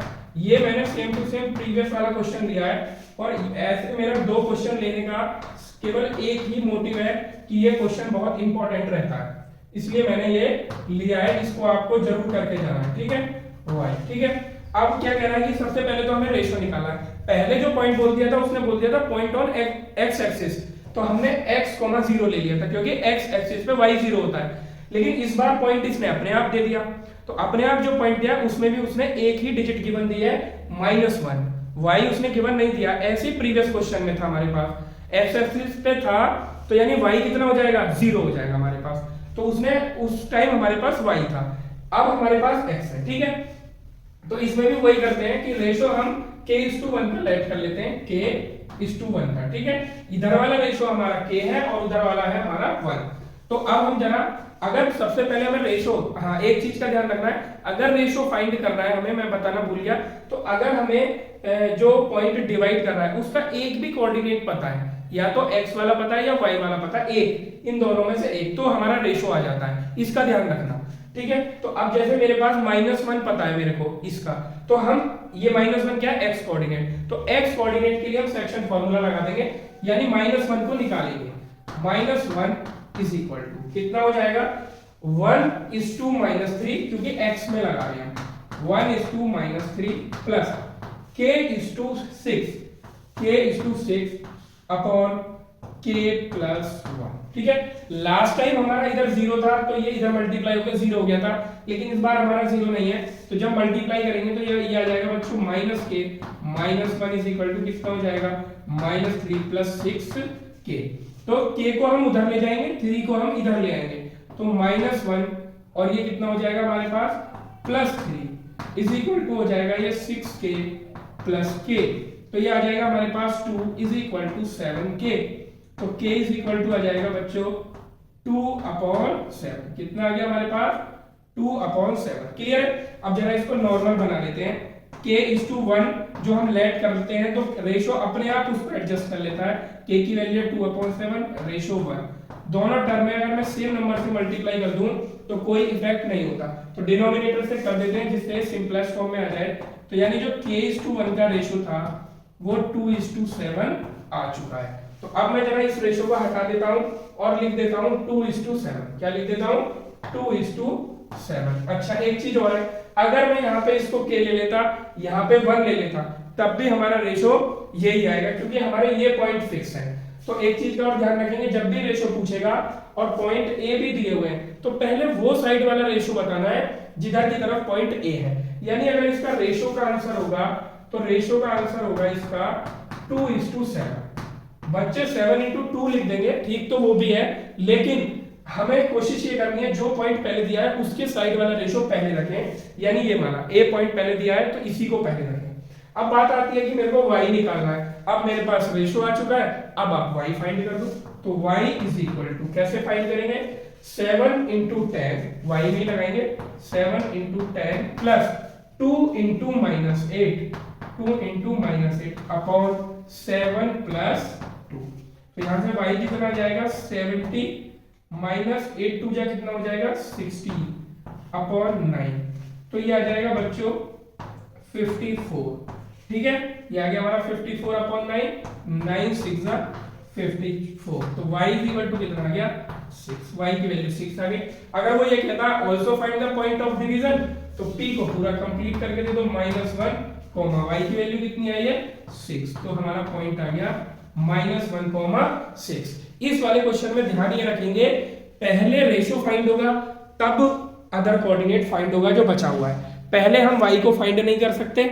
और अगर हम ये सोचते हैं कि पहले y फाइंड कर लें फिर k फाइंड कर लेंगे तो ऐसा नहीं होगा, जो कोऑर्डिनेट दिया हुआ है पहले उसके लिए आप सेक्शन फार्मूला लगाओ, वहां से रेशो आ जाएगा और फिर बचा हुआ कोऑर्डिनेट हम फाइंड कर लेंगे। चलते हैं अपने नेक्स्ट क्वेश्चन पे। अब चलते हैं अपने नेक्स्ट क्वेश्चन पे। If two adjacent vertices of a parallelogram are 3, 2 and 1, 0 and the diagonal intersect at 2, -5, then find the coordinates of other two vertices। देखो बहुत ही ज्यादा इजी क्वेश्चन है बट उतना ही ज्यादा कॉन्सेप्चुअल है, जिसको इसका कॉन्सेप्ट नहीं पता होगा वो नहीं कर पाएगा। तो हमें दो एडजेसेंट दिए हैं, तो हम एडजेसेंट मतलब बराबर वाले, तो कोई भी आप दोनों ले सकते हो, ये हो गया 3, 2 और ये बी पॉइंट हो गया मेरा 1, 0, मैंने ये दोनों एडजेसेंट ले लिए, ये हो गया सी और ये हो गया डी। अब वो कह रहा है कि डायगोनल इंटरसेक्ट एट कितने पे इंटरसेक्ट कर रहे हैं डायगोनल 2, -5 पे, तो ये पॉइंट दे दिया 2, -5, इसको मैं ओ पॉइंट मार्क कर दे रहा हूं। अब देखो वो पूछ रहा है अदर 2 पॉइंट्स के कोऑर्डिनेट बताओ, ठीक है। मैं इनको ले लेता हूं, ये है x1 y1 और इसको बच्चों ऐड कर लेता हूं मैं x2 y2, तो मेरे को x1 y1 और x2 y2 की वैल्यूज बतानी है। तो देखो क्या है, हमें ये पता है कि जो डायगोनल्स होते हैं वो एक दूसरे को बाइसेक्ट भी करते हैं। यानी अगर मेरे को पैरेललोग्राम की प्रॉपर्टी पता है तो जितना OD है उतना ही OB है। यानी O किसका मिड पॉइंट होगा, BD का।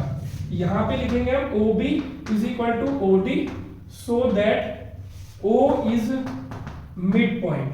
क्या है, मिड पॉइंट ऑफ BD। ठीक है, तो अब जरा मैं इसमें अगर मिड पॉइंट का फॉर्मूला लगाऊं तो मिड पॉइंट बेसिकली O है, तो हम O को फाइंड करेंगे। मिड पॉइंट फॉर्मूले में क्या करते हैं, O को फाइंड करते हैं। अब आप कहोगे O तो है मेरे पास, फाइंड करने का मतलब है फॉर्मूला इसी फॉर्म में लगाना है। यानी 2 को फाइंड करेंगे तो x1 जब निकालूंगा उसके लिए तो 2 इज इक्वल टू क्या हो जाएगा, x1 प्लस 1 अपॉन 2। कितना हो जाएगा, x1 प्लस 1 अपॉन 2। 2 2 जा 4 is equal to x1 plus 1 इधर जाके माइनस में हो जाएगा, 4 minus 1 is equal to x1। यानी बच्चों x1 इज इक्वल टू आ गया 3। ठीक है, अब ऐसे ही मैं y कोऑर्डिनेट के लिए लगा दूंगा। -5 को फाइंड करेंगे, -5 इज इक्वल टू कितना हो जाएगा हमारे पास, -5 हो जाएगा हमारा। अब हम लगा देते हैं -5 के लिए, -5 के लिए लगाएंगे तो कितना आ जाएगा, y1 प्लस 0 अपॉन 2। तो y1 कितना आ जाएगा, -10। ठीक है, अब हम लगा देते हैं किस, ऐसे ही इसी पॉइंट के लिए लगा देंगे। तो देखो ये 2 है, दोबारा से 2 के लिए लगा देंगे। 2 is equal to 3 plus x2 upon 2। यानी 4 is equal to 3 plus x2। 4 minus 3 1, यानी x2 आ गया हमारा 1। और अब की बार लगा देंगे y के लिए दोबारा से, -5 इज इक्वल टू ये हो जाएगा 2 प्लस y2 अपॉन 2। ये इधर हो जाएगा -10 is equal to 2 plus y2। ये उधर जाके माइनस में हो जाएगा, तो y2 की वैल्यू कितनी आ जाएगी हमारी, -12। तो इस तरीके से मेरे पॉइंट आ चुके हैं, x1 y1 और x2 y2 सबकी वैल्यू निकाल दिए, कंबाइन कर देंगे। x1 और y1 कितना निकाला है मैंने, x1 y1 है -10 और x2 कितना निकाला है 1 और y2 है -12। ठीक है, अब चलते हैं अपने नेक्स्ट क्वेश्चन पे। अब चलते हैं हम अपने नेक्स्ट क्वेश्चन पे। Point A B C D are the vertices of a parallelogram, find the value of A and B। तो ये A B C D है हमारे पैरेललोग्राम के वर्टिसेस हैं। हम इसको यहाँ पे मार्क कर देते हैं, A B C D value भी लिख देते हैं। A की वैल्यू है 3,1 और B की वैल्यू है हमारे पास 5,1, C की वैल्यू है हमारे पास A, B और D की वैल्यू है मेरे पास 4,3। तो देखो अच्छा और इंपॉर्टेंट क्वेश्चन है, जो हमने लास्ट क्वेश्चन किया था बिल्कुल उसी के बेस पे है। ठीक है, अगर हम इसमें डिस्टेंस फार्मूला लगाएं कि ये वाली दोनों, ये डिस्टेंस निकालो, ये निकालो, दोनों को इक्वल करो, तो वो काफी लंबा मेथड हो जाता है। अगर हम इसमें मिड पॉइंट का यूज करें तो बहुत इजी हो जाता है। ये पैरेललोग्राम के डायग्राम है, आपको समझ आ गया। अब देखो ये वाले जो कोऑर्डिनेटर हमें दोनों दिए हुए हैं, इन दोनों कोऑर्डिनेट से हम मिड पॉइंट निकाल सकते हैं, यानी O पॉइंट के कोऑर्डिनेट निकाल सकते हैं। जब हमारे पास O पॉइंट के कोऑर्डिनेट आ जाएंगे तो ये प्रीवियस वाला क्वेश्चन बन जाएगा, यानी फिर हम A और B मिड पॉइंट का फॉर्मूला अगेन लगा के निकाल लेंगे। तो बहुत अच्छा और कॉन्सेप्चुअल क्वेश्चन है। तो पहले हम O के पॉइंट के कोऑर्डिनेट फाइंड करते हैं। सपोज दैट O के कोऑर्डिनेट है x y, तो जरा x के लिए मिड पॉइंट लगाते हैं हम। x इज इक्वल टू हो जाएगा हमारा 5 प्लस 4 अपॉन 2, 5 प्लस 4 अपॉन 2, यानी x आ गया हमारा 9 अपॉन 2। ठीक है, y पॉइंट के लिए लगाते हैं कोऑर्डिनेट। y पॉइंट के लिए लगाएंगे तो 3 प्लस 1 अपॉन 2, यानी 4 अपॉन 2 और ये हो गया हमारा 2। तो मैं यहाँ पे साथ साथ इसके कोऑर्डिनेट भी लिख देता हूँ। ओके, जो मैंने फाइंड करे हैं ये आ गया 9 अपॉन 2, 2। ये मिड पॉइंट के कोऑर्डिनेट आ गए। ठीक है, अब चाहे तो हम एक्स वाई को हटा सकते हैं वहां से। अब क्या है, मेरे को ए बी फाइंड करना है, तो दोबारा से इसमें मिड पॉइंट लगा देंगे, यानी हम 9 अपॉन 2 को फाइंड करेंगे। 9 अपॉन 2 का फाइंड करने का मतलब ये है कि 9 हमारा मिड पॉइंट होता है, तो इसलिए हम इसको कैसे लिखेंगे, 9 अपॉन 2 इज इक्वल टू क्या हो जाएगा, 3 प्लस ए अपॉन 2, 3 प्लस ए अपॉन 2, 2 से 2 कैंसिल, तो a कितना आ जाएगा हमारा 9 minus 3 is equal to a, यानी a आ गया बच्चों हमारा 6। क्लियर है। अब b कैसे निकालेंगे, फिर इस वाले मिड पॉइंट के लिए लगा देंगे formula, 2 is equal to 1 plus b upon 2, 1 plus b upon 2, 2 इधर चला जाएगा तो 4 is equal to 1 plus b, 4 minus 1 is equal to हो जाएगा b, b is equal to हो गया 3, यानी ए बी जो हमें फाइंड करने थे वो आ चुके हैं, यानी इस पॉइंट के कोऑर्डिनेट हो जाएंगे 6,3। यही हमें निकालना था। बहुत अच्छा क्वेश्चन है। अगर आप इसमें डायगोनल का यूज नहीं करते हैं, मिड पॉइंट थ्योरम नहीं लगाते हैं, तो ये क्वेश्चन डिस्टेंस फार्मूला से नहीं हो पाएगा। अब चलते हैं हम अपने नेक्स्ट क्वेश्चन पे। अब चलते हैं अपने नेक्स्ट क्वेश्चन पे। Two vertices of a triangle ABC are given by A 6,4 और बी दिया है -2,2 and it's centroid is 3,4, find the coordinate of third vertex. तो सबसे पहले एक बार हम यहाँ पे सेंट्रोइड समझ लेते हैं। सेंट्रोइड क्या होता है कि हमारा जहां पे सेंटर ऑफ ग्रेविटी होता है, यानी मीडियन का जो इंटरसेक्शन पॉइंट होता है, दैट इज कॉल्ड सेंट्रोइड, और इसको क्या बोलते हैं, जी बोलते हैं। ठीक है, क्लियर है। ये हो गया ए बी सी। अगर ए बी सी के कोऑर्डिनेट हमें दे रखे हैं x1 y1, x2 y2 और x3 y3, तो आपको ध्यान रखना है इसका फॉर्मूला ये होता है सेंटर ऑफ ग्रेविटी का, और जी के कोऑर्डिनेट हमें निकालने हैं।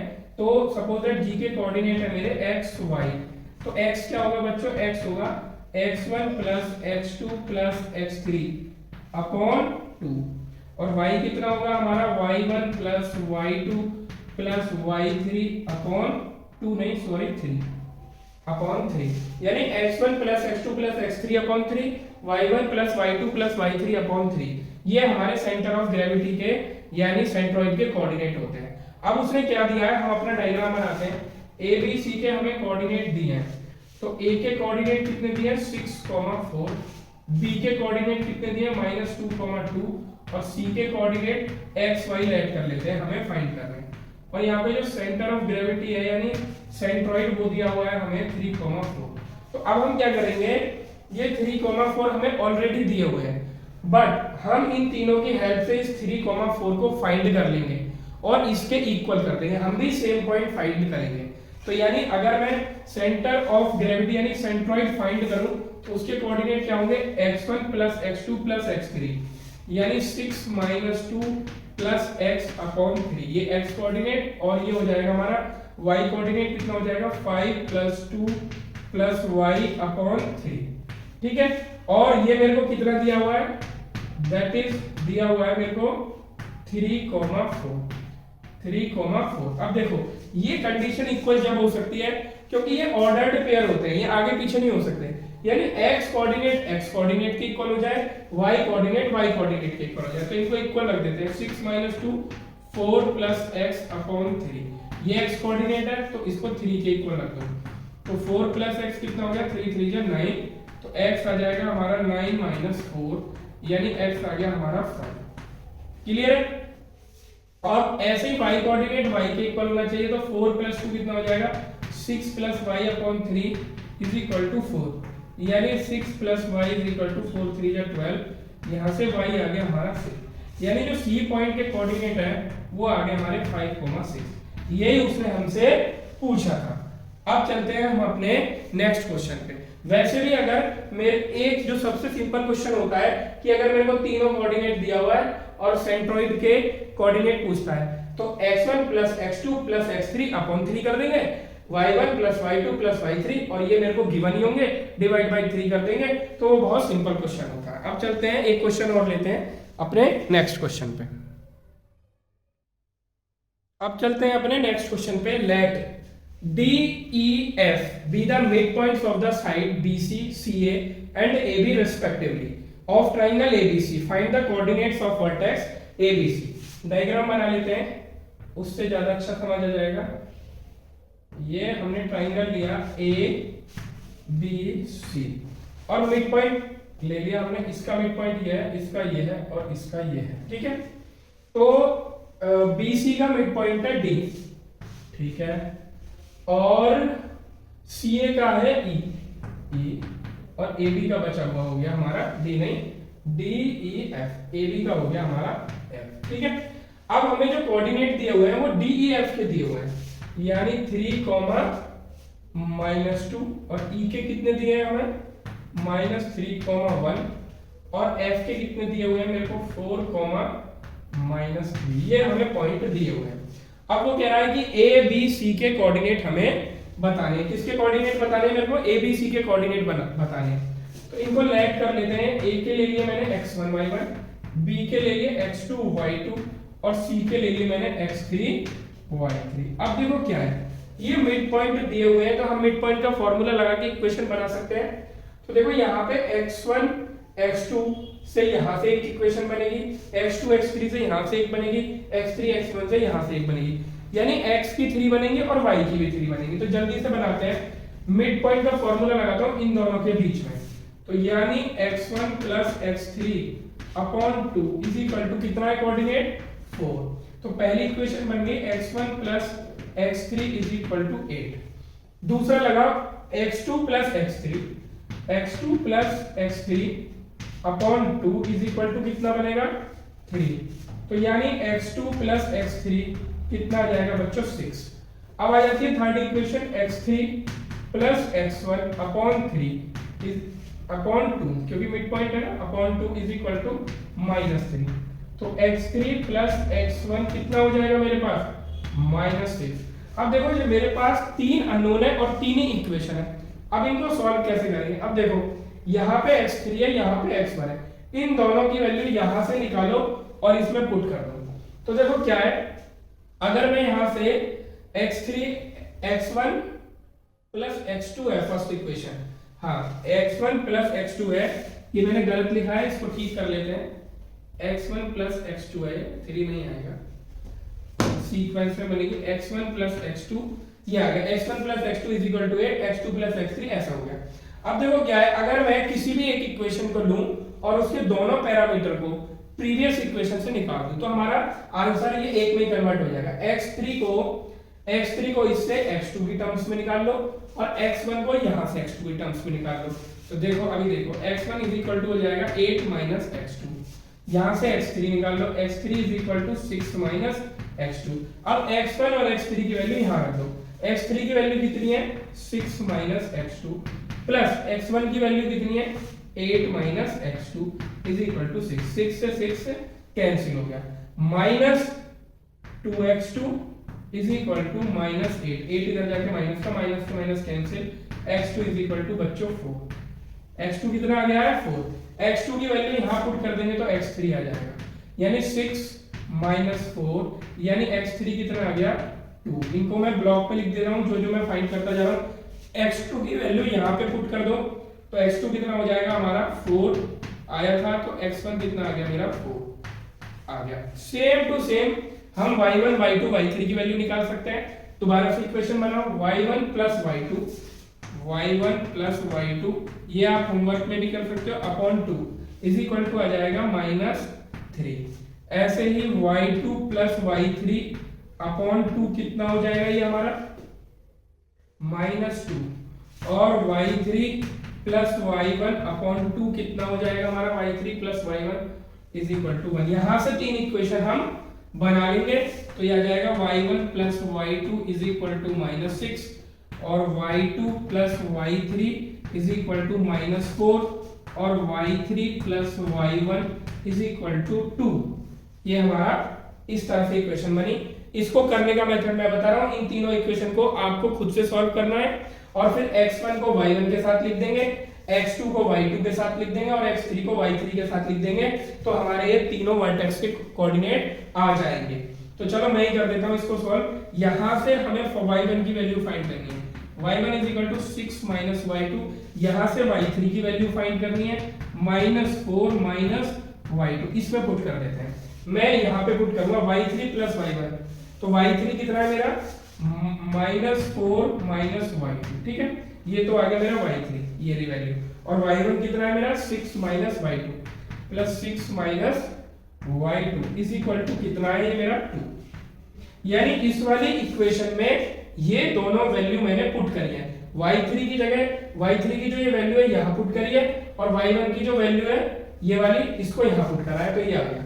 अब ये कितना हो जाएगा -2y2 इज इक्वल टू, ये इधर चले जाएंगे 2 प्लस 4 माइनस 6, तो ये कितना आ जाएगा y2 कितना आ गया मेरा 0 आ रहा है, y2 कितना आ रहा है मेरा 0 आ रहा है, तो y2 0 आ गया तो यहाँ वैल्यू पुट करेंगे तो यहाँ से मिल जाएगा मेरे को y3, तो y3 कितना आ गया मेरा -4, y3 कितना आ गया मेरा -4, यहाँ y2 की वैल्यू रख देंगे तो y1 कितना आ जाएगा मेरा 6।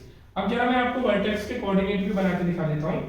तो a है हमारा x1 y1, तो x1 4 y1 6, तो यानी इसके कोऑर्डिनेट है 4,6। x2 y2 b के कोऑर्डिनेट है, तो x2 कितना है 4 और y2 कितना है 0, तो इसके कोऑर्डिनेट आएंगे 4,0। और x3 y3, x3 आया है 2, y3 आया है -4, यानी 2, -4। तो ये हमारे ट्राइंगल के तीनों वर्टेक्स आ गए हैं। ये आपके 20 मोस्ट इंपोर्टेंट क्वेश्चन थे। आप इनको रिवाइज करके 2-3 बार देखेंगे तो आपका एक भी मार्क्स नहीं कटेगा।